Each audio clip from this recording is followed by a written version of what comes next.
This podcast was recorded by bkrpodcast.com.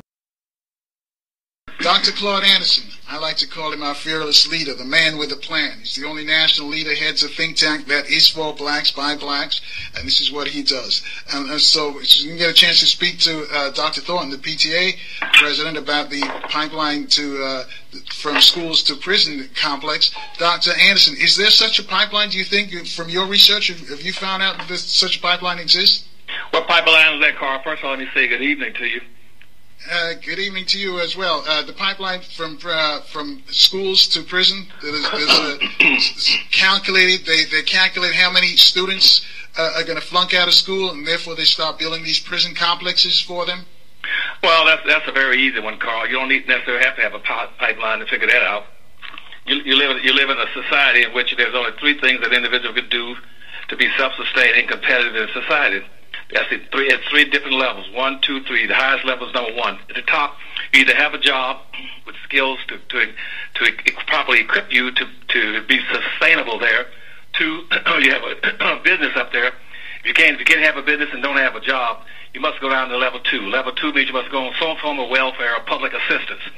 And if a conservative group comes by and kicks you off or closes out all the programs, then you have no alternative but go down to level 3. Level 3 means you must steal. So every individual in our society, and especially blacks, must do one of three things: either sophistication, a combination, or elaboration of either working, going on welfare, or you steal.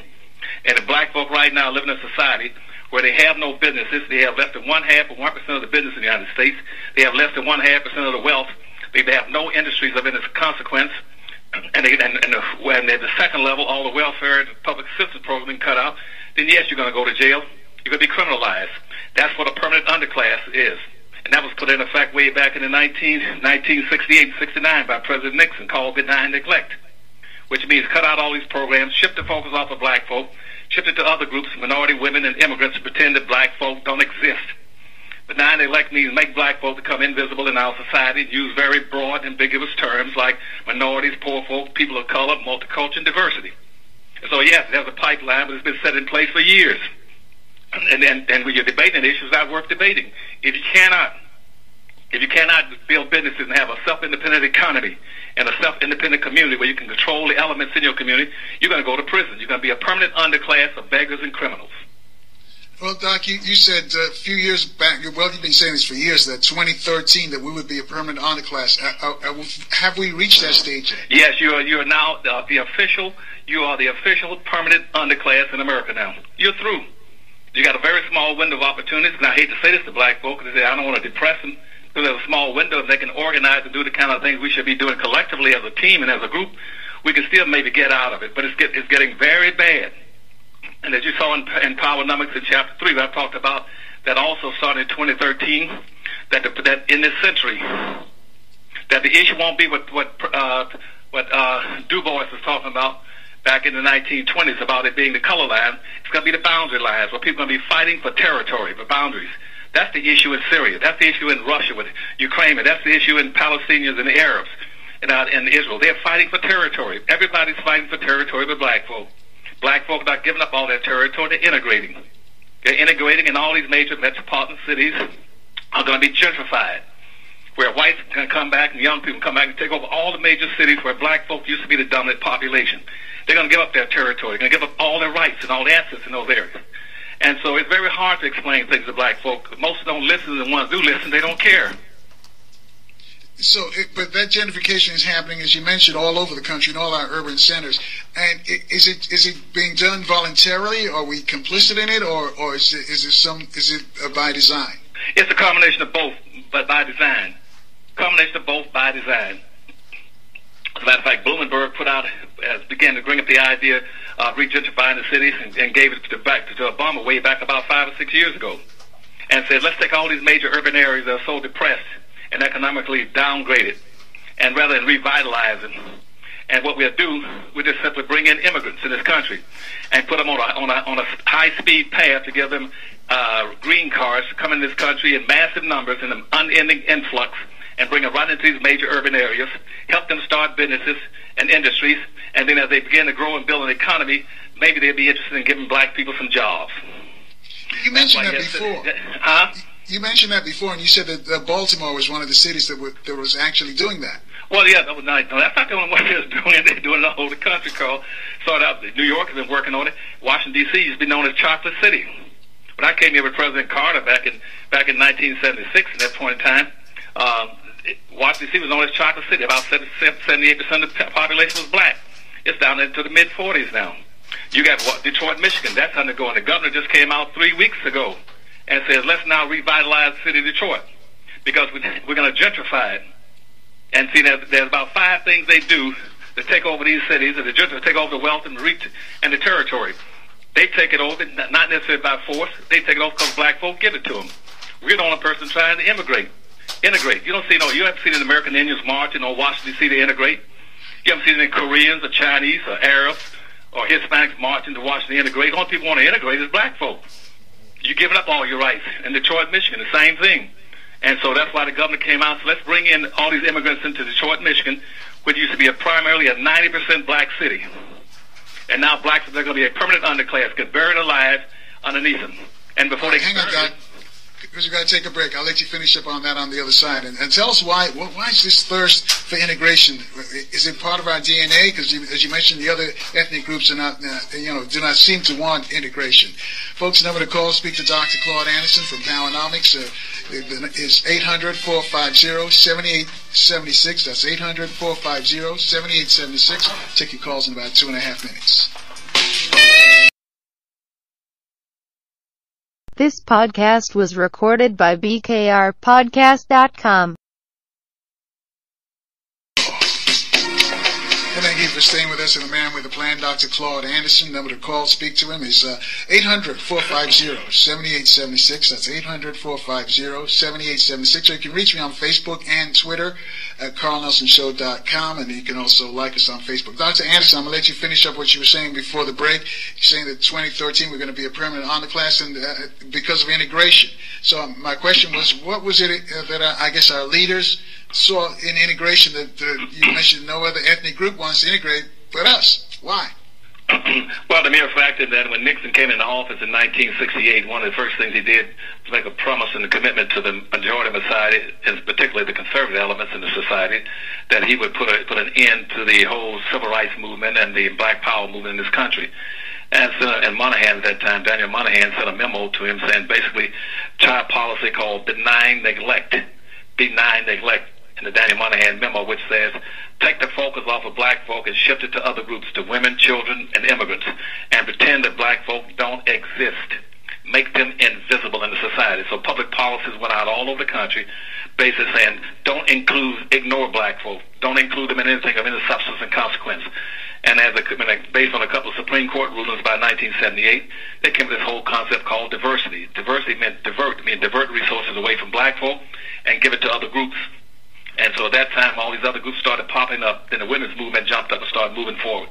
And some of it also, and the initial emphasis also came from the Kennedy administration that suggested that you had to take the whole civil rights movement and integrate it, and bring in women and white youth and the unions into the fact to dilute it and water it down. Integration is a watering down process. It's a dilution process. And somehow, I don't know why my leaders and my friends in the politics don't understand that. You cannot strengthen anything and make it stronger by integrating it. You don't integrate. You put water in the gasoline. You're not making the gasoline any more powerful, more potent. You're watering it down. And what integration and social integration has done for black folk, Carl, it just simply made them a guest. It made them a guest in what other people own and control in a competitive society. You're living in a society called America. It is a capitalistic-based society, which means you're working to compete with other groups. Nobody's coming to America to get along with you, to be your friend, your partner, the people of color. They come in here to compete and get as much as they can in terms of unearned benefits. And black folk don't seem to understand that, so while they're out there busy integrating, these other groups are going to come in. They're going to take over all these major urban cities, and they're going to dominate them. And that's why from New York to Washington, D.C., no longer a chocolate city. And then Detroit, Michigan, going to go down in Pittsburgh, Philadelphia, St. Louis, Gary, Indiana, Los Angeles is going already. And in Florida, South Florida, where you are, at one time, we had a lot of major black areas down there. You had Overtowns, you had Liberty City, you had Coconut Grove. Those things have been integrated out of existence. So what is the plan?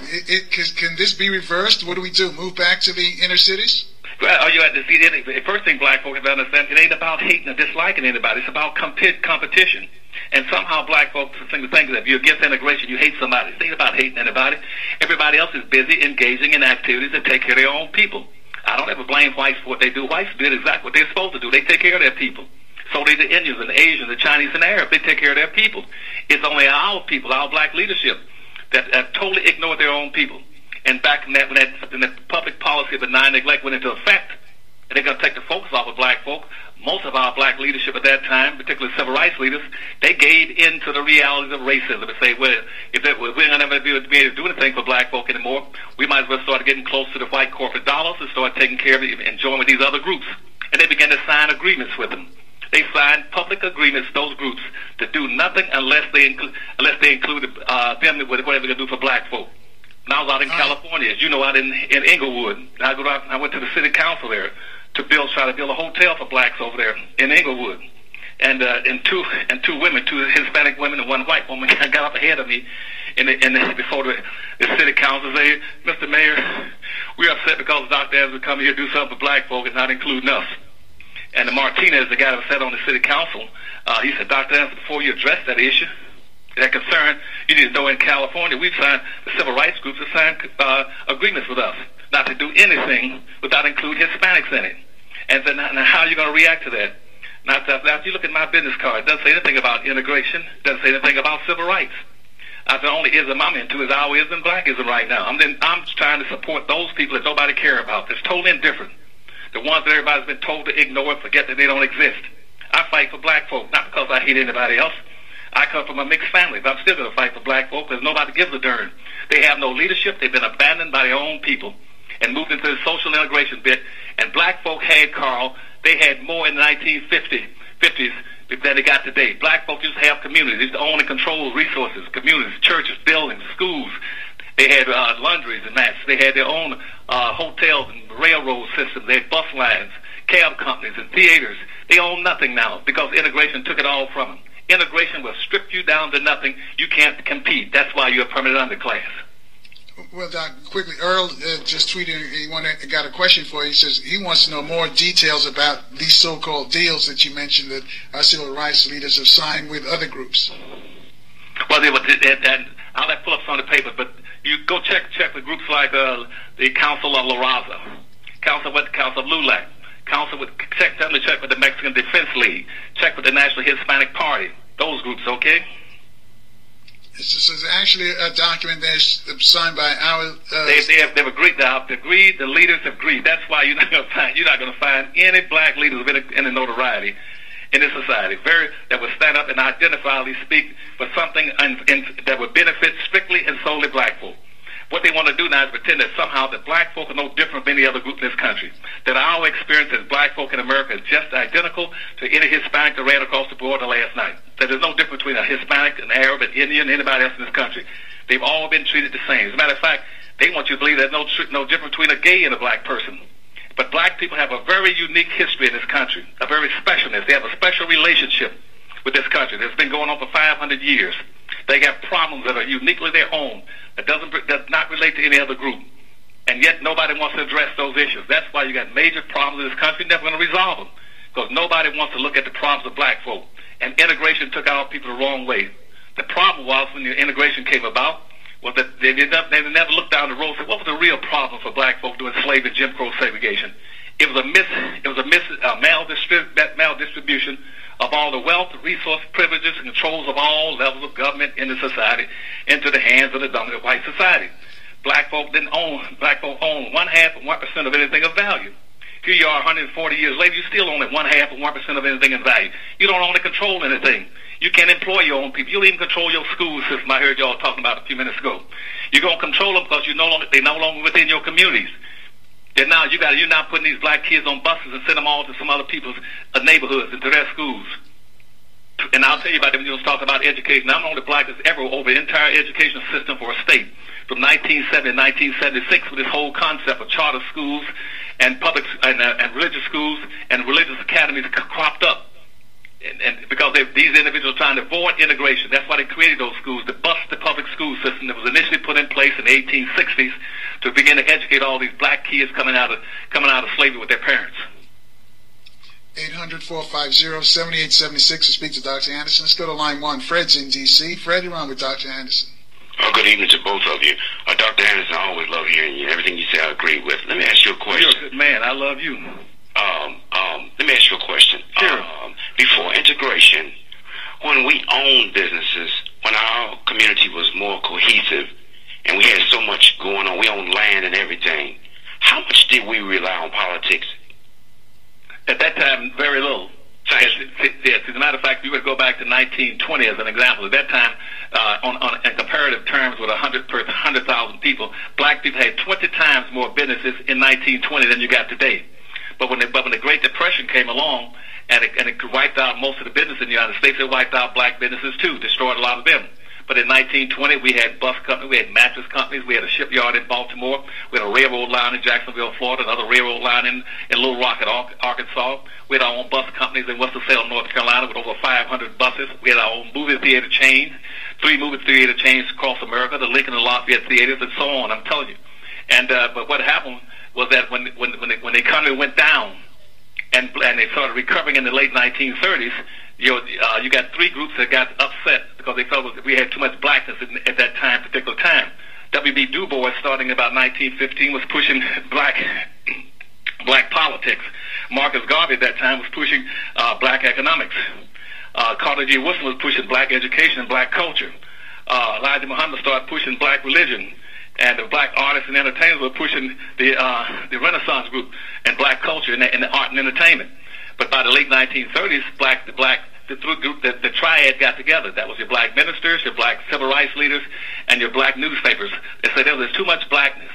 And rather than rebuilding in the 1930s, rebuilding all these businesses and industries and stuff we had, they said let's just stay out of it now and let other people come in our community and build businesses. And they say, well, we're going to do it right there, Doc, because we're going to take a break. And also, when you come back and when you answer the question about the Harlem Renaissance, because some people have said that was designed to kill the Back to Africa movement by Marcus Garvey, and also to kill the black nationalist thrust that was going on at that same time. 800-450-7876, number to call. Speak to our guest, the man with the plan, Dr. Claude Anderson, the only one who's in charge of a think tank that is for blacks, by blacks, and in this country. Again, that number is 800-450-7876. We'll take your calls in about 2.5 minutes. This podcast was recorded by BKRpodcast.com. And thank you for staying with us, folks. Our guest, Dr. Claude Anderson, the man with the plan. By the way, it's election day in the district. As we talked about earlier, so far the turnout has been very low. We'll talk about that. If you're having problems against the polls, please let us know. We'll probably talk about that tomorrow. But so far, seems not a lot of people bothered to vote. 800-450-7876, number where you can vote right now to speak to Dr. Claude Anderson. Dr. Anderson, I'm going to let you finish up what you were saying before the break. Yeah, let's see, Carl. I was talking about what happened in the late 1930s. And see, after blacks had lost a lot of their investments because of the Great Depression, a lot of them were totally unwilling by the end of the 1930s, they're unwilling to go back and rebuild all these businesses again. They thought it might be better, under the persuasion of our triad, our black leadership at that time, to just open up our community at that time, let other people come in and establish businesses, and just give us jobs. And some of the Jewish people were very effective in doing this. They came in and said, we'll help you. What is it you want? And at that time, the leadership started pushing for social integration. And the Jews at that time were coming into the country in the early 1900s. They were looking for money and businesses to start. And so they said, well, we'll join with you all to help you start these businesses if you just support us and what we want to get in the country. So let us come in your community. So Jews went into most of these communities, set up these businesses, and they did very well. And they pushed for blacks into socialism, trying to get social integration. But by the early 1940s, to make a long story short, at that time, universality which means get along with all people and don't be focused on your own selves first. It became social integration at that point. And when they started becoming social integration in the 1940s, the Jews and blacks became very effective in trying to push for social integration. But the other groups in the society, they felt that was a threat to them, and they began to get rid of integration. All the Polish communities and Irish communities, they began to come together. Said, we have to band together. If these blacks are going to come in and penetrate us, let's band back together. So all the ethnic white communities started disappearing, and so they could come together and aggregate and just be one large white community, while black folks was trying to integrate. And the first thing they tried to integrate was the baseball teams. Jackie Robinson, they said, Brooke Rickey said, if I can get this one black baseball player to play with the Brooklyn Dodgers, we don't need all the rest of these black teams.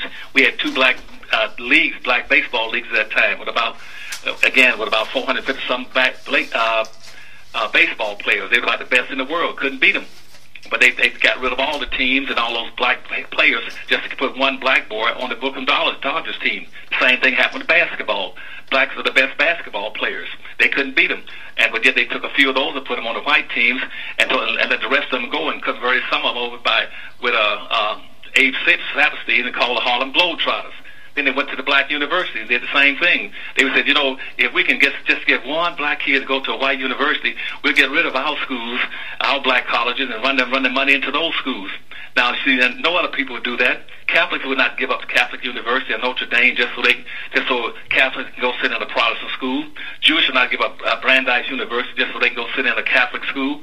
Only black folks say, we let our colleges and universities go down under integration if we just get our kids to go to a white school. And so everything began to fall apart, all the way up through the civil rights movement, to make a long story short. So why is that, though? Because you mentioned, it seems like our leaders are leading us down this integration path. Yet now you have Latinos or Hispanics, whatever the PC term to use for that group, and yet are they on the onslaught like we were now, or are they just being left alone and everybody's picking on us? No, they're going to go. They're going to always go after the weakest link in the chain.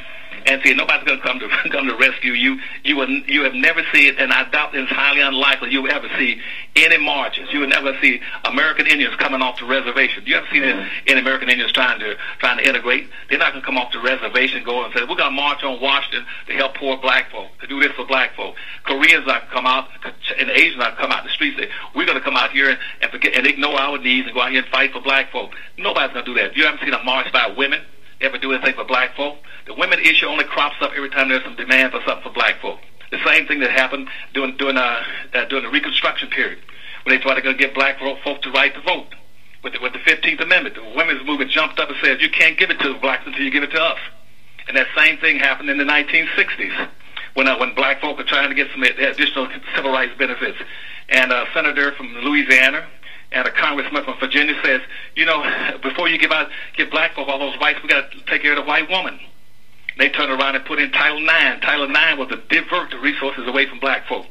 I did a survey in Florida when I was over education for the state of Florida during those years to find out what happened to the desegregation funds that's been coming to Florida. I surveyed 67 counties, county systems to find out what happened to the monies. And out of all the desegregation funds that were coming down, being directed towards blacks in the state of Florida during the desegregation period, the money went to Title. All of them said we'd rather spend our money on Title IX for women than spend it on black people. And black folk have never gotten the message. And that's why they're going to turn around and destroy their own schools, send their kids to school, to charter schools and all other kind of schools and religious schools, rather than maintain the public schools in their own communities. And the charter schools want that money because there's $108 billion floating around at that particular time about 4 years ago in black community just for public education for black kids. They're after those monies. Well, explain to us, because I understand that you were the first person to address the affirmative action issue. Explain to us how that came about. Well, I wasn't the first person. Other people talked about it earlier. Johnson brought it up, and during the Kennedy administration, and Jackson brought it up he was talking about the Philadelphia plan. But for a comprehensive plan, I wrote the first one in 1970 and 71 for the state of Florida, and got it approved by the governor and the state cabinet just to be across the board to try to elevate black folk. I didn't write affirmative action for minorities and poor folk and women and couples and midgets and short people and tall people and skinny people and immigrants. I wrote it to be corrective action. So affirmative action means corrective action. Correcting something that the government has systematically, conscientiously, and done over historical times to impede, to exploit, to misuse, to abuse, or to shortchange and handicap a specific group of people. See, all these groups now you see running around call themselves minorities. And in the affirmative action program, there's no legitimate reason for any of these groups to be in it. There's no legal grounds, but there's no constitutional grounds for them to be getting preferential treatment. There's no preferential treatment grounds or evidence for Hispanics, all these other groups, Eskimos, and Filipinos, Samoans, or anybody coming into getting in these programs, or women. Women are not a minority; they're majority. And now they're going to put gays and transsexuals into the program. The affirmative action program has been totally destroyed from what I started out with back in the 1970s. And what I tell black folk now, they say, what do you think about affirmative action? Basically, it means to die. The best way to kill off affirmative action now is for black folk to pull out of it and say, I don't want to be a part of it anymore. Withdraw from it, it'll collapse, because there's no justifiable reason for all these other groups to be getting special preferential treatment. The government's never done anything to them.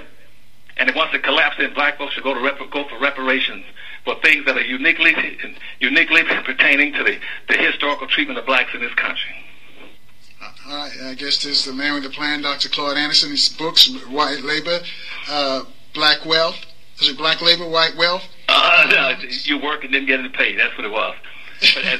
But the issue is called, to answer your question, I skipped that. The issue in this country never without civil rights, and I hope some of them hear me today, it should never have been integration. That's where they were wrong. It never should have been a question of integration. Nor is it a question of segregation. And our blacks always thought, well, if we give up integration, we're going back to segregation. Wrong. It has nothing to do with that. As a matter of fact, a white guy asked me down in Tallahassee, Florida, back in the 70s, said, Dr. Anderson, he said, you're confusing me. What do you guys want? Malcolm X is talking about segregation, separation, and Martin Luther King is talking about aggregation. Which end of the stick do you all want? I said, I don't want either end of the stick. I said, you don't ask any other group in this country which end of the stick they want. I don't want segregation. I don't want integration. I want aggregation, which means that black folks should have the same rights and privileges of any other group in this country to come together any point in time, any place, any city, anywhere, with their own people and pool their resources, match their resources to make themselves more self-sustaining, self-sufficient, and competitive in a capitalist society. It ain't about integration and segregation. It's about aggregation, pooling yourself with your own people, respecting them and helping them. 800-450-7876. Mrs. Richardson in Chevy Chase, Maryland. Do you have a question for Dr. Anderson? Yes, dear, I do. I have 3 questions, Carl, and I know Carl always wants me to ask these questions and don't go on the soapbox. I'm going to do it today. Number 1 question, Doctor, do you believe that the way that this white supremacy and the white structure, 1/10 of what's supposed to be the world's population, controlling the 9/10 of the planet, in this country, let's get back to this country. I don't want to go into it like Carl said, but I'm saying, do you believe that they're trying to totally control our group, just the African American group? Like you're saying, all those others are looked at special. They get preferential treatment, even the Cubans and the Hispanics.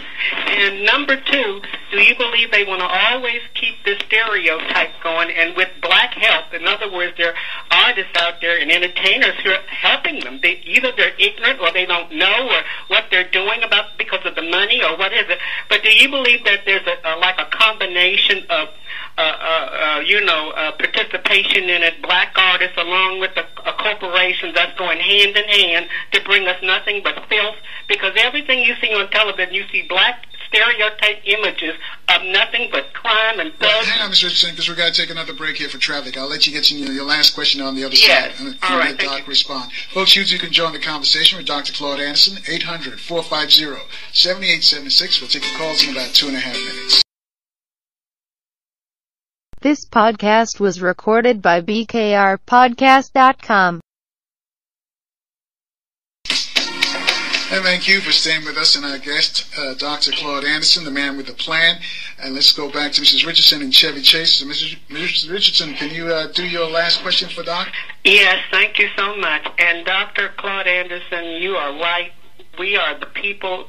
You're the man with the plan. And if we didn't have you, I don't know. All these other greats are great, but I just think we'd be talking and going around in circles. You are the one at least getting the whole message about economic self-help and things like that. Really, you're the only one doing that. So you're really the man with the true plan. But let me just say this,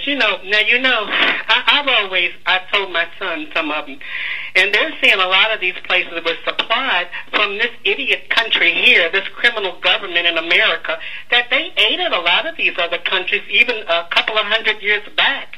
Like when they was making guns and machinery and all that in England or whatever they did, that they helped supply Spain, they helped to supply Asia to fight them back and everything with the bombs. So I want to know your perspective, because my perspective is they never wanted African people to have those things because they know they couldn't control them.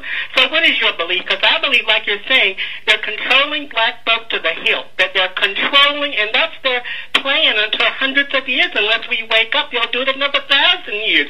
That's the plan. And God bless you, and I love you both. Thanks, Mr. Richardson. Doctor, remember her questions? Yeah, well, thank you very much. And tell her thanks. I deeply appreciate her comments and her support, and I'll take it to heart. And anything I can do to help my people, I've devoted most of my life to doing it anyway. And I don't want anybody to hurt anybody else. And I love and respect all other people, but I'm just totally committed to my own people right now. And in terms of what she's asking about what's happening, you have to, in this country, black folk make up about approximately 12.5% of the population of society. And globally, I guess black people make up something like about 24 to 25% of the population. In both perspectives, whether it's domestic or international, black folk are a much-needed group. You're needed to be consumers. And you live in a dog-eat-dog society. You get a feeding chain. And those at the bottom or at the top feed off of those others. Everybody else around the world is feeding off of Africa, and they're feeding off of blacks in this country. Every group that comes to America, the first thing they want to do is go to a black community, because that's where the vacuum and the voids are. They know that in this black community there's no political leadership in there. They know that you got all kind of vacant land, because blacks don't own and control none of the land. They're busy integrating and moving away. They know that there's no businesses there. They can go into any black community, establish business, and get rich within about 1 year time, just off of black folks' dollars. Why? Because black folk have a total spendable income, almost $1 trillion, and they spend 98% of it outside their own communities in other people's businesses. They only spend less than 2% in their own communities, and that doesn't even go to blacks. We don't practice group economics and group politics. So consequently, everybody needs black folk. And if I were whites or one of these other groups, I would want black folks to change either. They need black folk. They need you because they need your dollars, your money. They need you as consumers, just like doing slavery. Slavery could not have worked if you didn't have blacks there to use it, to be able to be users of the materials. They needed blacks. The companies that sold sandals and bro gangs, the blacks, they had 200 companies that made nothing but shoes and wear for slaves. They had a thing called nigger cloths. They made clothing for blacks, rough clothing for blacks. All those, you got almost 5 million blacks that had some clothing and uniforms and shoes. They knew they had chains and whips and all. The industry functioned off of black folk. It always had. And seeing everybody practice capitalism in this society except black folk. Black people in this country are the only people that always want to practice socialism. It's social. Everything wants to be social.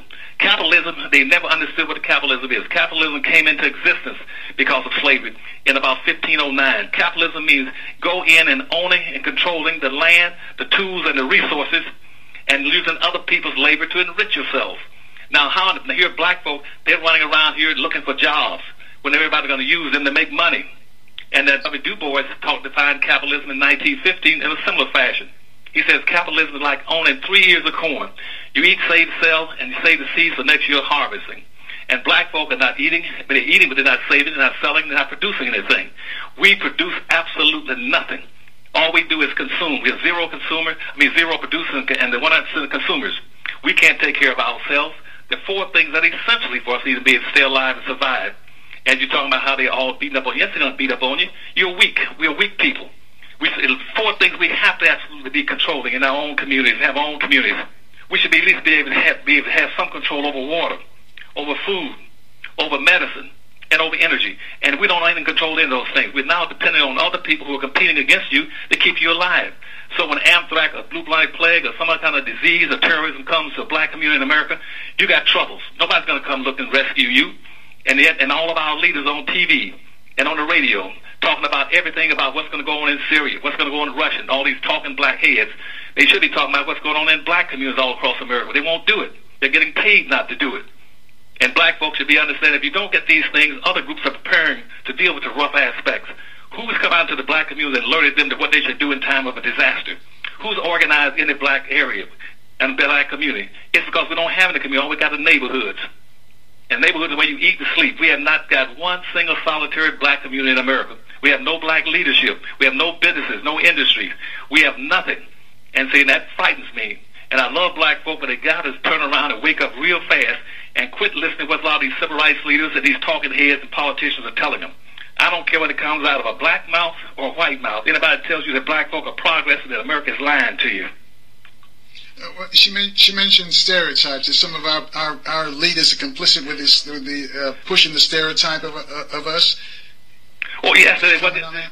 Yes, they're going to do that. Why shouldn't they, Carl? They should do it. You know why they should do it? Because you got no way of countering. You got approximately 12,000 radio stations in the United States. Black folk own about 70 or 80 of them at most. You don't own any. You don't have any media. So how are you gonna counter with something? Somebody put out negative images of you and put blacks on TV with diamonds in their lips and hats on backwards and tattoos all over their face. What are you gonna do?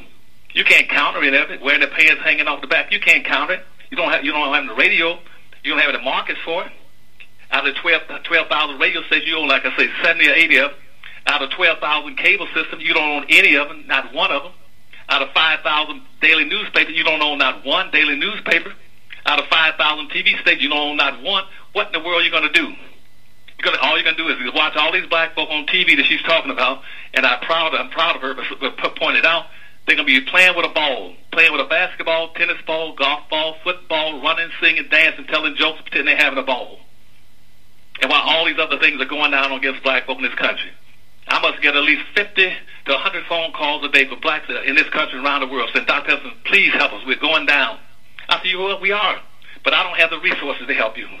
But I am planning some things that might be helpful to blacks by the end of this year, next year. And that's why I want to tell them, go read those books. And they can get into my books by calling. Let me tell you how to get them. You ready, Carl? Go ahead. They can either go to the Powernomics, www.powernomics.com, and order the books off the website, or they can go to the in the Barnes & Noble store or black bookstores, or they can call the corporate office. Call the corporate office at this number and order. We got a power pack right now. All the things I'm telling you about right now in those books. And they show you exactly. There are plans that show you how to learn how to compete and survive. Not to hate anybody, but just learn how to compete and practice capitalism. And here's the way it goes. Call 301-564-6075. Again, call at the Powernomics Corporation. That's 301-564-6075. And order it. You know, if you can't get it off the website, call that number and get the books. But you can go to the Powernomics website and order them right off the line and get a power pack to get all 4 books. That's Black Labor, White Wealth, Powernomics, the National Plan to Empower Black Americans, Dirty Little Secrets, and More Dirty Little Secrets. Get all 4 of those books on a special now for $70. All right, 800-450-7876. We'll give that number out again later on. Let's go to line 1. Darren's in D.C. Darren, you're on with Dr. Anderson. Hello? Yeah, go ahead, Darren. Oh, no, this is James. James, I'm sorry. Go ahead. How you doing today? I just have a question. Has anyone, I guess, civil rights leaders or black organizations, has anyone ever told you why they shoot for integration so much and try to help other groups when other groups don't try to help African Americans? Because it seems like we always breaking our neck to help them, and on the flip side, they just do what they need to do to help their community. And it seems like, and I don't know if the civil rights organizations ever think about this, or black organizations, but it seems like we're going to always be in this state. We're going to always be at the bottom. We're going to always be begging. So I just want to know, has anyone ever talked to you on why we tend to do things the way we do? Always trying to help others when others are not trying to help us. And then we always look at ourselves and wonder why we always at the bottom. Other people have just come over here and they striving towards the top. All right, that's an excellent question, but we're going to take a break, and when we come back, I'll let Dr. Anderson respond to your question. James, thanks for your phone call.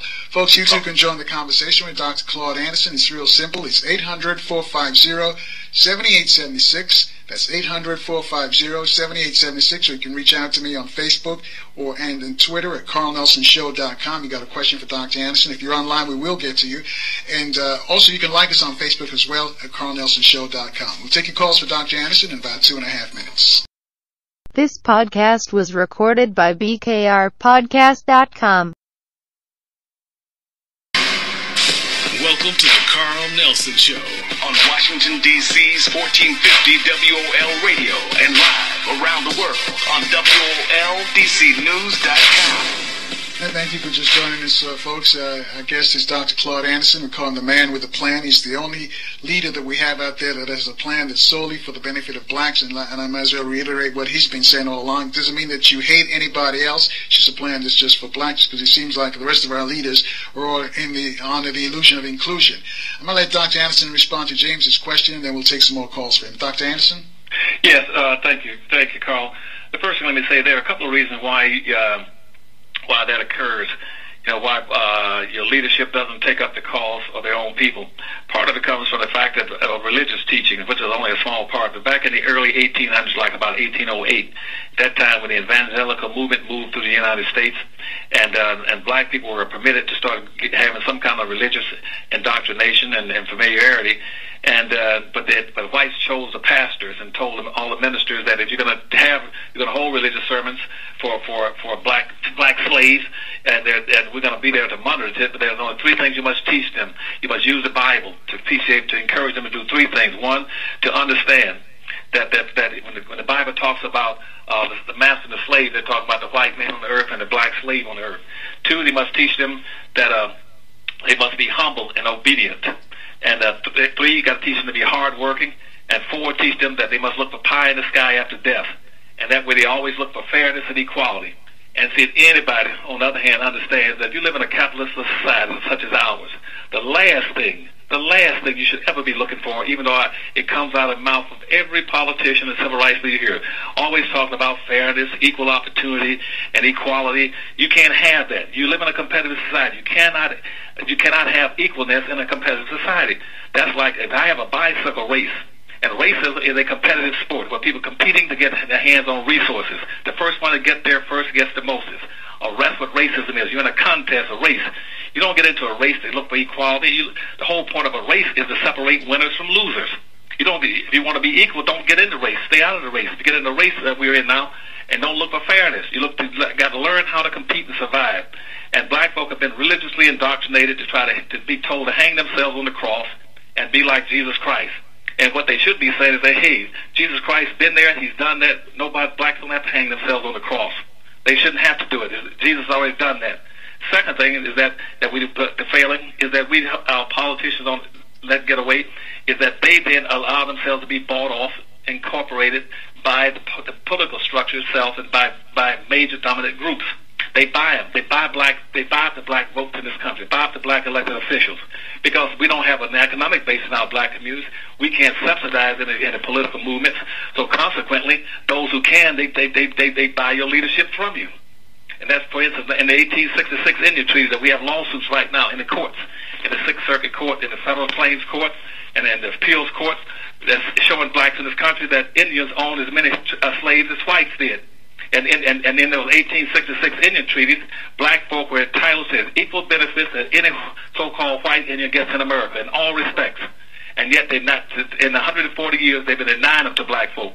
And in our federal courts and our federal government has yet to enforce the treaties that they are mandated by law. Treaty is a law. They enforce it only for the white Indians, never for the black Indians and the black freedmen. So we have a lawsuit asking them to enforce it. So what do the Indians now have to do? They then take their monies and they go buy off the black politicians to fight against our treaty efforts in this country for black folk. And black folk don't understand that in the 1866 treaties, if the government had carried out the mandates, black folk, first of all, should have been freed from all those Indians that were holding all those slaves. The Chickasaw and the Choctaw was holding 12,000, 15,000 blacks as slaves, and that was in 1866, 2 years after the Civil War ended. And the government says, turn all those black slaves loose. And they were holding about 100,000 black slaves in the country. Turn them loose and give each one of them $150 in money. And the government gave them the money to give it to them. Give them each 160 acres of land. Give them rights to any resources on the reservation. Let them also be tax exempt. Also let them go to any school they want to go to on the reservation. Let them have access to all the resources on the reservation. And lastly, also give them a chance to come to the government and get any contracts free, and money and resources out of the Federal Indian Bureau. And lastly, like these black Indians that we get out treated through should also be able to build, black freemen should be able to build casinos just like the Indians. But the Indians took that casino money, and they've been buying up all the black politicians up on the hill. Even in the black congressional caucus, they come out and run and hide in the bathrooms. We go up the hill to fight for black folk. So if the other people buy your politicians, and the religious leaders have also over-indoctrinated black folk to always be looking for equality, equalness, and fairness. Nobody else is playing fair. They're playing to win. All right, 800-450-7876. You're going to hold, get your questions ready, and please make them short because a lot of people got questions for Dr. Anderson. Let's start with line 4. Lawrence is in Arlington, Texas. Lawrence, you're on with Dr. Anderson. Is Lawrence there with us? Okay. I think Lawrence hung up on you. Let's go to line 3 then. David's in D.C. David, you're on with Dr. Anderson. Hey, Dr. Anderson, how you doing? How you doing, Nelson? I appreciate you, brothers. I work at a school. I wanted to know, is there a book? I got your number. I got the Power Pack information and all that. I work with mostly elementary and middle school students. I want to be able to plant some seeds that these young brothers, that when they come up, they'll have something. And maybe, something just sprout from it. Myself, I'm 52. I'm just learning, man. And there's just so much, a wealth of information, and I'm so thirsty for it. I just find myself going and going. But I know that, and I challenge any listener, one of the things that we can do is do something right where we are. And so I have taken on that challenge myself. And I challenge any other listeners and any other male, mainly male, we got to start standing up in our community and everything. So my question to you is there a book that I can read, that I can facilitate to some young students that can, carry them on into the history? Because right now in school, I'm telling you, they're still teaching Christopher Columbus and a whole bunch of other crazy stuff, man. And it's just amazing to me that we don't have black history in our schools that our students go to. That's one. And the other thing is that it's a lot of medicating of our kids going on. So at the same time, is it something that you can direct me to in terms of dealing with kids that they label ED, but I think it's just us, and we just need to have some other activity or some more love. Somebody taking up to love us through. And so I don't know if I'm making sense to you. Yes, you are. Let me ask you a question very quickly. Which books did you read so far? I haven't read nothing but Well, that's understandable. That's okay. But see, the books that you're ordering, that Power Pack, well, every question you ask me is in those books. They're roadmaps, they're recipes, they're cookbooks, they're prescriptions that take you from the front to the back, show you exactly everything you should be doing, and answer all those questions in the full, honest way as possible based on facts and what you should be doing. And so those books will be very helpful to you in terms of ED. And see, I was a persistent principal in school for ED way back in Detroit, Michigan, for a school for delinquent boys. I had 900 of the worst boys in the city of Detroit. And I created one of the best schools in the city of Detroit by teaching the kids that they were something special.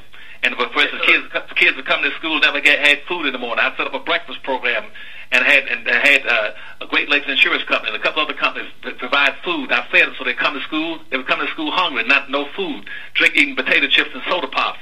They never had dental service. I had a couple of dentists in the neighborhoods that provide free dental care. But the problem now is that now that you don't have a community, you've been socially integrated, you don't have anybody you can turn to. All you got are vacant lots and weeds growing in fields. Because now you're abandoning your neighborhoods, so you got to go back and rebuild these communities. That's what these books are about, saying you got to build a healthy, strong, competitive community, because a community is where you store your wealth, your power, your resources, your privileges, and your job opportunities, and a good, relevant education for your children. You can't get it going to another school pretending there's no difference between a white child and a black child. And when a teacher told me that down in Tampa back in 1974 or 75, she said, Dr. I don't see any difference between a black child and a black child and a white child. Then you need to be fired. There are a difference. They come in here with different problems, different resolutions, different baggage. You got to treat them like an individual. They got different problems. Deal with it. Don't quit trying to ignore it, pretend you don't see it. All right. Thanks, David. Thanks for your call. We'll keep moving. Let's go to line 1. Let's go to Ruth, also in D.C. Ruth, you're on with Dr. Claude Anderson. Well, good evening to both of you, and thank you for taking my call.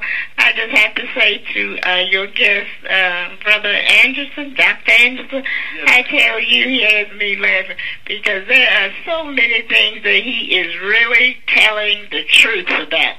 And one of the things that I really like, the way he is bringing out this information, is that you can tell that he doesn't have any bitterness in his heart against anyone. He is just telling it the truth like it is. And I just have two little short comments and one question to ask him. And I just say, may God bless him and continue to keep up this good work. But, you know, I had been saying this to people, too, and I said it on the show many times, that when we were segregated... I'll tell you what, Ruth, hang on a sec, because we've got to take another break. I'll let you finish up with your question for Dr. Anderson on the other side. Yes, folks, sir, you can join our conversation with Dr. Claude Anderson, the man with a plan. 800-450-7876 is the number to call to reach him. And by the way, a lot of the stuff he mentioned is in his books. You need to read. A lot of our so-called leaders, they've poached a lot of that stuff and trying to say it's their ideas, but they're actually from Dr. Claude Anderson. And when you read the books, you'll see what I'm talking about. Again, the number to call to reach him is 800-450-7876. This podcast was recorded by bkrpodcast.com.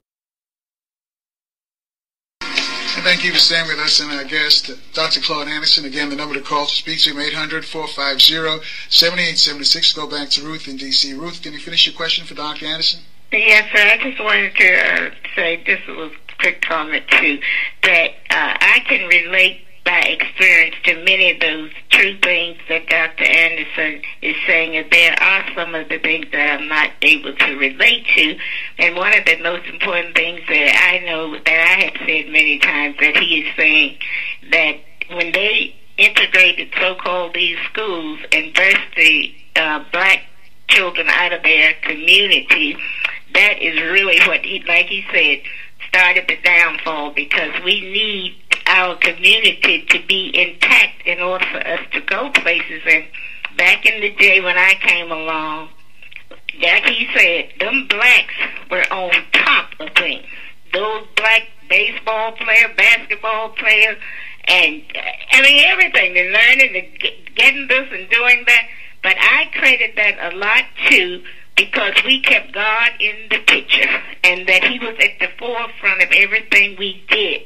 And when that stopped happening, that's when we start downfalling. That's what my question to him would be, do you believe that religion played a great role in this downfall of black people when they started integrating and, like you say, trying to control our religion and churches and everything about us?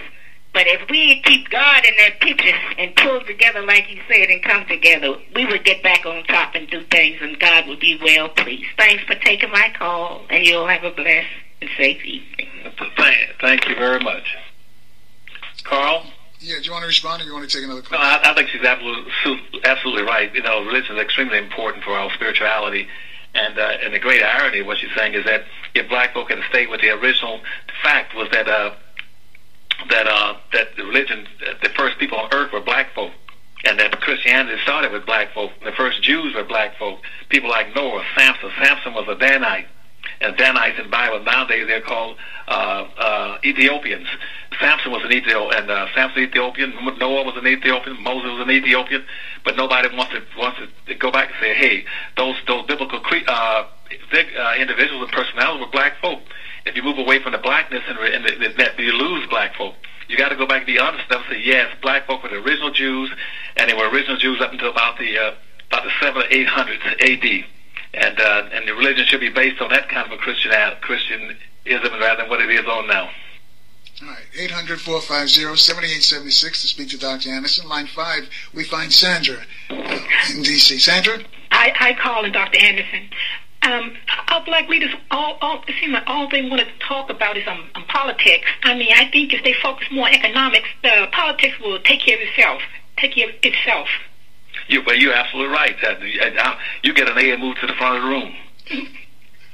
Because they're absolutely right. You see, in economics, and see, people raise the question about legal issues. Legal issues, there is no such thing as a legal issue.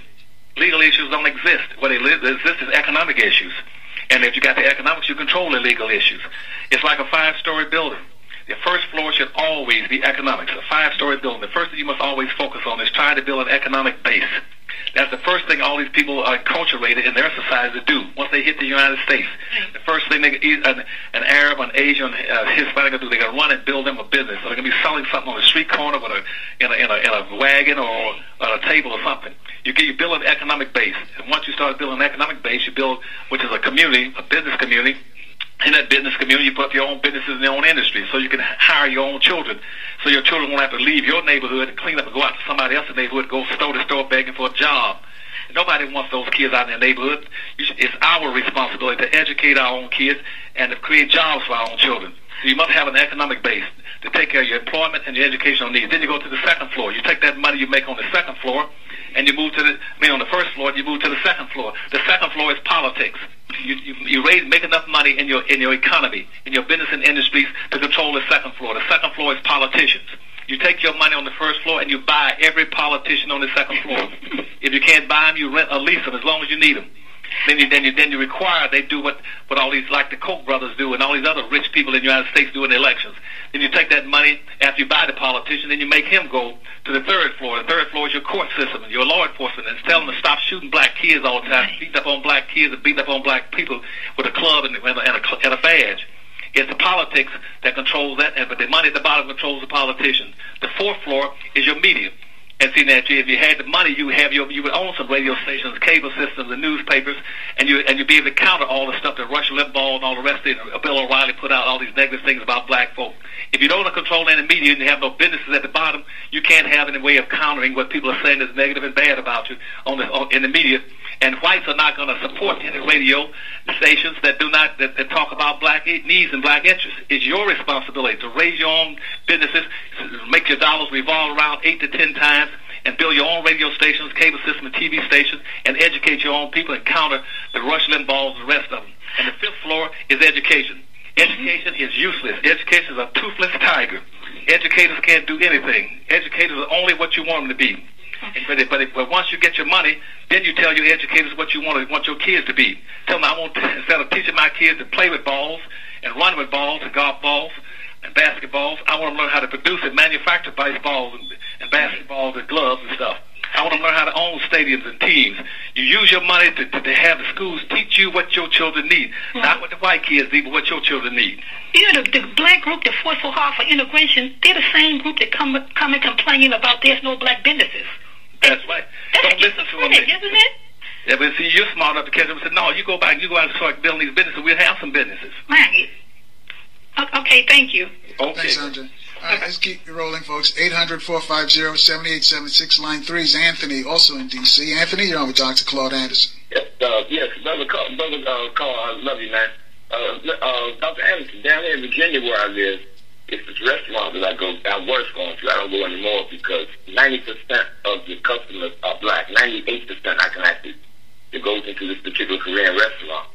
And they had ads in the papers that they needed help. And one Puerto Rican gentleman worked there. I know him, and he's a young guy. And he ran to me one day and quit on me. I said, what happened? He said, because I had a couple of my black friends come up there and apply for the job, and the guy left. He said, field, he wasn't going any hiring. And when they left, he hired a couple of young Asian gentlemen there over them. And me and him got into this argument because I told him all of his customers was black, but he don't want to hire any black people to work there. And then there was another restaurant that had ads in the paper. I saw young black men go up there all the time, nice school-going young black men. Okay, he wouldn't hire any of them. He did hire 2 young black females. They lasted about maybe 4 days. Went back up there probably about a week later. They was gone. And little Asian girl was in their spot. But I just know, Dr. Anderson, that most ethnic groups, I don't care if they're Hispanic, Asians, or whatever, they seem like they come together and they work against black folks. They're in competition against you. They're not here to support. They're in competition. You're absolutely right. They're in competition against you. And they're going to hire their own people. Right, that's what I tried to tell the gentleman, and he agreed with me. Because he said this. But anyway, I noticed in the Atlanta area, a lot of blacks are moving to the Atlanta area. It's becoming a haven now. They're moving down to that particular area for some reason. I don't know what it is, but a lot of them are migrating to California, other parts of the country, going right to that particular area. And I have talked to some that come over in the D.C. area, and they would tell me how the run-ins that they have had with Mexicans out there in California to the point where they can't even walk the street at night. It's dangerous for them to walk the street. They say California is losing a whole lot of black population out of the L.A. area, moving to the south, into the East Coast, away from the migration of Mexicans, because it's almost like it's a war going on between the blacks and the Mexicans now. And the gentleman was telling me that a lot of white supremacist groups are coming along with the Mexican groups out there against black folks, to the point where they can't get jobs. They say if you get a McDonald's job in California, I mean, they say that's some kind of success, because they're not doing any hiring. Detroit is the same way. It's like a ghost town. I was up in that area probably about 6 months ago, and Detroit looks like a ghost town. It's a predominantly black city, but you still have the Mexican, the Korean restaurants there with their fiberglass windows. But like you say, Dr. Anderson, there's no jobs, they lost industry. It's like a pure ghost town. I'm just asking this question: why are so many blacks migrating back to the south? Well, let me tell you. Hold on, Doc. I'll let you respond on the other side, because we're coming up on a break. Okay. Okay, Carl. Love you, man. Thanks, Anthony. Thanks for your call. Folks, you too can join the conversation for Dr. Claude Anderson. 800-450-7876 is the number to call. Speak to him. And, of course, you can hit me up on Facebook or Twitter at carlnelsonshow.com. And you can like us over there as well on Facebook and follow us on Twitter. Again, that number for Dr. Anderson is 800-450-7876. We'll take your calls in about 2.5 minutes. This podcast was recorded by bkrpodcast.com. Thank you for staying with us, and our guest, Dr. Claude Anderson. Dick Gregory's going to join us before the end of the week, so keep listening right here on 1450 WOL. Dr. Anderson, you want to respond to Anthony's questions? What was the question? I don't remember. What was his question? Can you recall? No, I can't recall. Maybe Lawrence can help us. I know Lawrence has a question himself on line 1. Lawrence is joining us from Arlington, Texas. Lawrence? Thank you, Carl. Greetings, Dr. Anderson. Greetings, sir. How are you doing today? My brother, hey, this black man, when I listen to you and other brothers, y'all revitalize me to make me still feel that the struggle is worth it. Hang on a second, Lawrence, because I think we got this question. Get on that microphone. What was the question? Kiana. Hello? Oh, yeah. Hello? She talked about blacks moving to Atlanta. Oh, you mean while they're migrating out? Right. Well, they're migrating out, but, and he mentioned L.A., and he mentioned some other cities, from the urban areas. Because they're being dominated out of existence. That's why, under this public policy of benign neglect, it has morphed over the last 50 years since the 1960s, and now it's turned out to be not benign neglect towards black to make them invisible. It has morphed into hateful indifference towards black folk. You go into cities like Detroit that he's mentioning. Detroit was a 92% black city.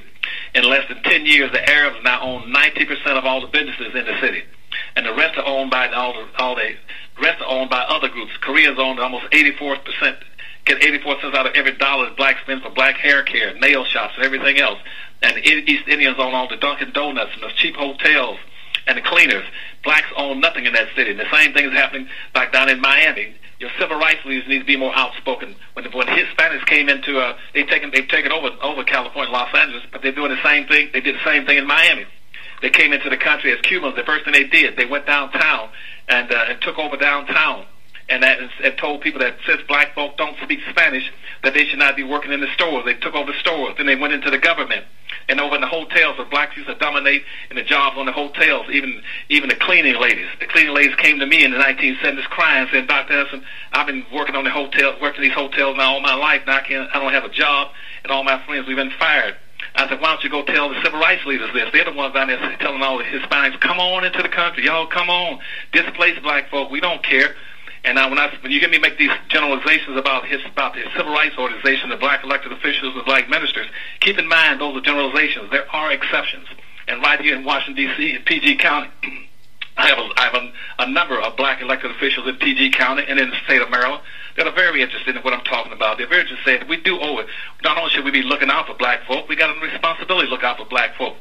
And so they're trying. Maxine Waters is one of the few blacks in the entire Congressional Black Caucus out of 42 that will go out and try to fight for enforcement of the mandated treaties that give black folk benefits in this country.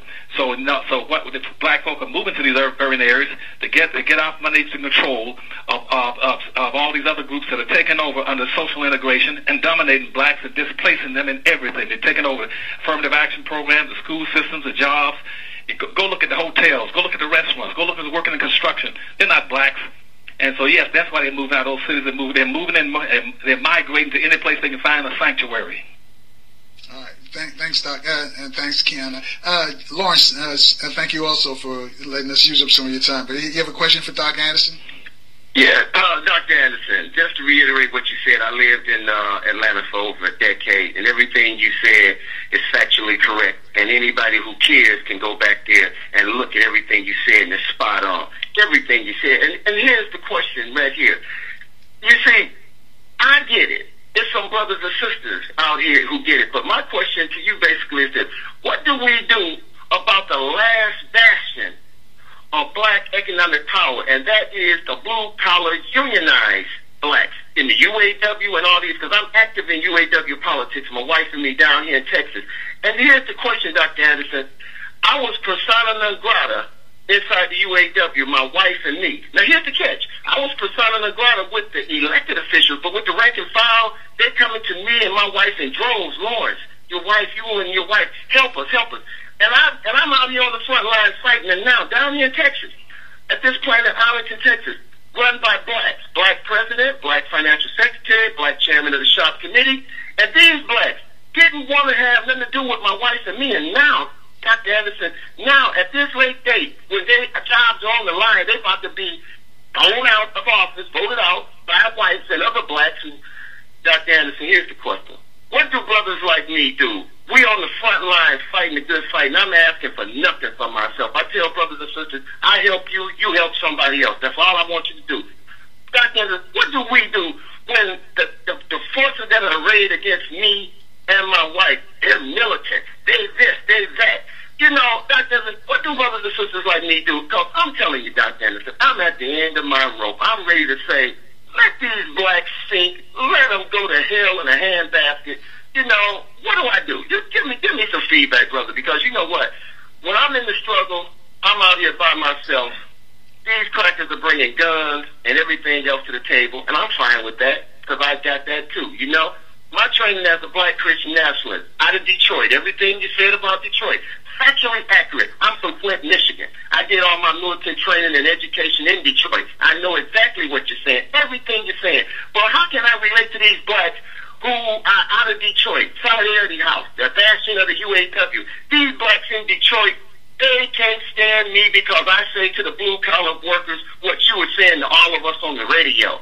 What do I do? Do I keep the fight or just step aside and let what's going to happen to these blacks? Because Mr. Charlie ain't bothering me. I've been told by the blacks. Lawrence, let's give him a chance to respond. We're coming up on a break, and I know Doc wants to respond. Thanks for your call, Lawrence. Lawrence, first of all, let me say then I appreciate what your feelings and your consciousness, and don't you ever change. The first thing I would tell you is step aside and let some of them go past. Because the reason a lot of these upper class blacks and the black overclass are acting the way they are is because people like you are protecting them. You're keeping the racists away from them. And if you were to step aside and let some of the racists go straight at them, then most of them would change their mind. All these black athletes and black entertainers don't care about black folk and the black civil. Let the racists get to them. And they start putting some pain on them, then they'll change. The second thing is don't try to save all the blacks. You can't save all blacks. Some of these blacks got to go and get out of here. And if you mess around with them too long trying to save all of them, they'll mess around and convince you to think like they think. And they'll go, and you'll go be committing suicide right along with them. Leave them alone. Just get you a small few, just like Noah and Noah's day. Get you a few and put on the ark. And the last thing is that in terms of what you need to be doing is keep in touch with us through the Harvest Institute. Go to our Harvest Institute website, www.harvestinstitute.org. Because right now we're planning a major convention either last this year or the first of next year, where we anticipate bringing almost 40,000 blacks into a major city they're designating soon. And those 40,000 are going to have workshops and training and teaching them how to be competitive people, not hate people, but learn how to compete economically in a capitalist society, learn how to play the game and win. And they have to understand that we live in a race-based society. Racism is a team sport. And it's a team sport. You either play to win or you lose by default. You play as a team. And most of you blacks you're talking about don't want to be a team member. They don't want to play. They don't want to come out and practice as a team. They don't want to catch the ball. They catch the ball and want to run the wrong way. And then they tackle their own men or throw them down or steal the ball and take it home. They'll do anything to hurt their own people. Leave those alone and stay with your own people and get you a small group and begin to work to do something conscientiously. Don't try to get them all. And don't you bow your head because some of them will throw bricks at you. That's okay. And just let them go. And we're going to do some things in the future, and you just hang tough and stay and make us proud of you as a black man. Doc, I understand you're working on a new book. Thanks, Lawrence. Yes, we got 2 new books coming out. Is it too early to share with us what the topics are going to be in these books? Well, yeah, because right now it'll give you additional information to help these people be able to compete as a group. And tell them that, as I told you a few seconds ago, that racism is a team sport, and whether they like it or not, all of them that's listening to you right now, they have to understand that whether they like it or not, God has arbitrarily assigned them to a skin-color team. They either play as a team or they lose. God sent them here black. Their mother and daddy brought them here black. They are black, so don't be afraid of being black. But under no circumstance you back to hating anybody else or hating on them. What the Hispanics, the Arabs, and the Asians or whites are doing, they're doing what they're supposed to be doing. They're taking care of their own people. I don't fault them for that. That's what they're supposed to do. But I'm not one of these blacks that go around and hating people because they're getting ahead of me. What I fault are those black folk who are sitting down and pulling other blacks down and holding other black folk back and getting elected to public office and swearing an oath that they are there to protect and serve the people who put them in office, and they won't go one step to help those blacks who vote them into office. None of them, nobody practice quid pro quo in politics for black folk. Politics is based on the premise that if I put you in office, you owe me. And you can put all the blacks you want in office, and none of them are going to do anything to help black folk. But here in D.C., as I said, guys like Rudy Kane, for instance, in the state legislature in Maryland, always fight for black folk. I got some blacks over in P.G. County, always trying to help. They're willing to help black folk. Maxine Waters, as I said, will come to the Congress anytime to help black folk for the Congressional Black Caucus. Most of the black elected officials aren't going to do a darn thing for black folk. They're just sitting there vegetating. All right, we're going to come up on break. When we come back, I want you to tell us about, because I know some of the churches out there have been also helping the Harvest Institute, which is the black think tank, by the way, folks. That's the one that's the only think tank for black folks, and it's run by Dr. Anderson's Powernomics group. Number to call to speak to Dr. Anderson, 800-450-7876. When we come back, tell us about some of the churches who are really helping the Harvest Institute. We'll take your calls for Dr. Anderson in about 2.5. This podcast was recorded by bkrpodcast.com. And thank you for staying with us and our guest, Dr. Claude Anderson from Powernomics Corporation. Dr. Anderson, before the break I was asking you about churches, because I know some certain churches help the Harvest Institute, and a caller wanted to know about the A.M.E. Church. They wanted to know if the A.M.E. Church was also part of that, the churches and pastors that support you. Well, first of all, let me start with the biggest. One of the biggest supporters we have is Crenshaw Baptist Church in L.A., Dr. Fred Price. He has never missed a month, in 15 or 16 years, send us money every month. And he's one of our biggest supporters, and they will fight like the devil to do something for black folk across this land. I'm very proud of him. That's Dr. Fred Price at Crenshaw Baptist Church in L.A. We got Florida Avenue Baptist Church in Washington, D.C., a very strong supporter that helps us every month in one way or another to be able to make ends meet. And we got a New Baptist Church down in Memphis, Tennessee, with Kenneth Whalen. We got Pastor Freddie Haynes in Dallas, Texas, and we got Zoe churches also in L.A. So we got a number of churches, and I can't remember all the names. I can't think of one big church in Shreveport, Louisiana, that always helps us. So, but we got approximately 65,000 black churches in the United States and 122,000 black ministers, and out of that we got maybe about 10 that on a regular basis try to help us help black folk. The rest of them, they take that money and put it in a bank and can't even get a loan, and so they pull out more money. The black churches pull out 5 times more money out of black folks' pockets than all the black businesses put together. But the money never goes directly back into the black community to do very much in terms of creating jobs, businesses, products, and services and goods for black folks. All right, 800-450-7876. Go to line 1. Fahim's in Atlanta. Fahim, you're on with Dr. Claude Anderson. Good evening, gentlemen. Good evening, sir. Hey, Dr. Claude, you give me reason to keep hoping. My question is, well, first I'll make a statement. Looking at Detroit, the Caucasian business have abandoned it. The black businesses have been bankrupt. The city's been bankrupt. But I see it as an opportunity for us as a people to get organized ourselves and go there and buy property and establish ourselves in communities like you were talking about. I'd like you to speak on that and see if that's a viable ideal to you. Thank you. First of all, I tried I tried that, and it didn't work in Detroit, Michigan, for a very simple reason. Is that the what's called the gang of nine in the city didn't want that to happen because they were in the process of recapturing that city. And most of these urban cities they didn't run down because of black leadership. They were run down by the fact that that whites moved and relocated all the resources out of the city and stripped them. They used field stripped everything out of those cities. They moved the wealth, the power, the businesses, the industries, the factory, the middle class, the learning class to the suburbs.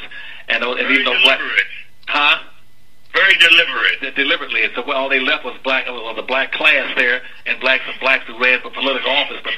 But as I said to you earlier, politics is controlled by who has the money and the resources. So around Detroit, the money was outside the city, and the Gang of Nine were people like the owners of the Detroit Free Press, the Detroit News, Renaissance Detroit, the TV stations, and a lot of other people there. I don't want to give a name. They control that city. They want the city back. They want to gentrify the city. And the first thing they did was to try to take over, privatize everything in that city. Anything in these major black cities that belongs to the public, to a black public, they're going to privatize it. Like Detroit, Michigan, they're going to take over the Ambassador Bridge to Canada. They're going to take over the tunnel to Detroit to Canada. They're going to take over the golf course, the zoo. They're going to take over the museums, the art institute. They're going to take over the city airport. They're going to privatize them into the hands of whites.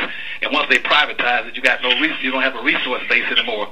And then they're going to gentrify it, bring in all these other groups over you. So that process has been going on all over the country. It's going to happen in all these major cities. That's going to happen in Pittsburgh, Philadelphia, Gary, Indiana, Chicago, St. Louis, Little Rock, Birmingham, Atlanta, Georgia, Los Angeles. They're going to take them over for black folks. And yes, this is done right now before our eyes in Atlanta. And I think our governor, our mayor here, is a Dino, Democrat in name only, because he seems to be going along with it. In fact, he even takes up for this governor that kept all of the money that the president has supplied for the Obamacare from the people. Well, yeah, but see, and what is the black community doing? You put them in office, you're paying the taxes for them, you're supporting them, and why don't you excommunicate them out of the race and sort of hold them accountable? Yeah.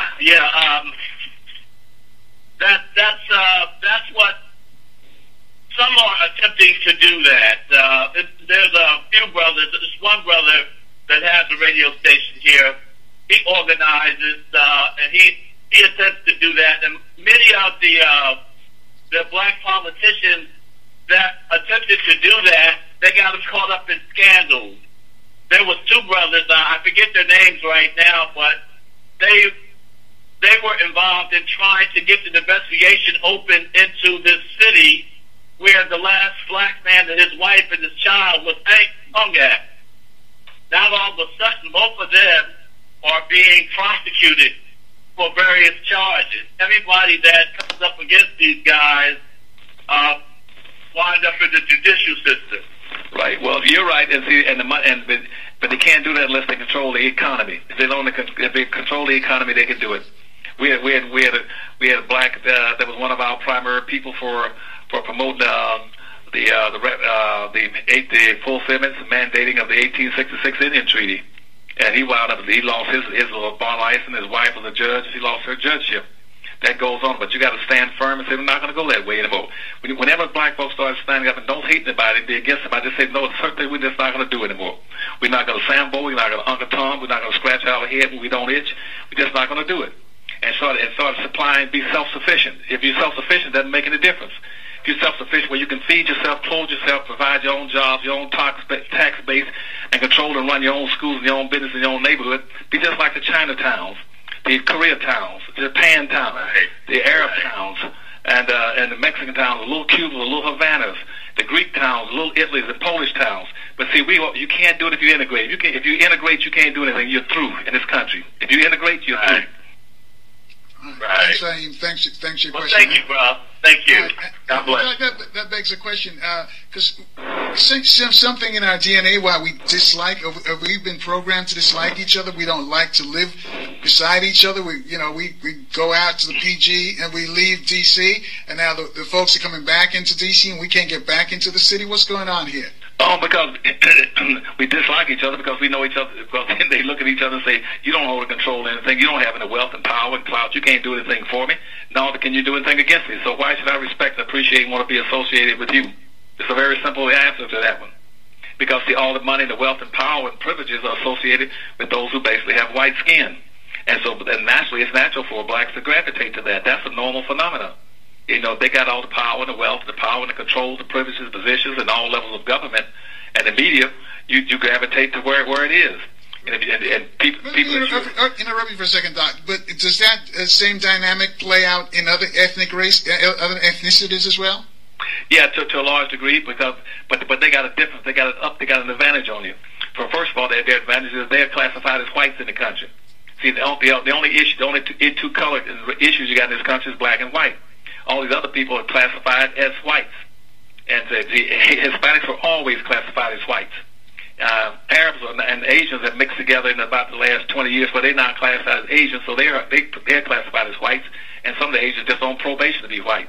American Indians, all the way back to the 1700s, were identified by Benjamin Franklin and Thomas Jefferson and James Madison, saying that American Indians they're the cousin of white folk. That's why we can accept them. We're bragging about how much Indian blood we got in them. We don't mind affiliating with them. They're just savages. We can educate them and get along with them. The issue has always been black and white. And people keep talking about people of color. There ain't no people of color. Whites got color. But they get deluded and think that somehow somebody wants to affiliate with them.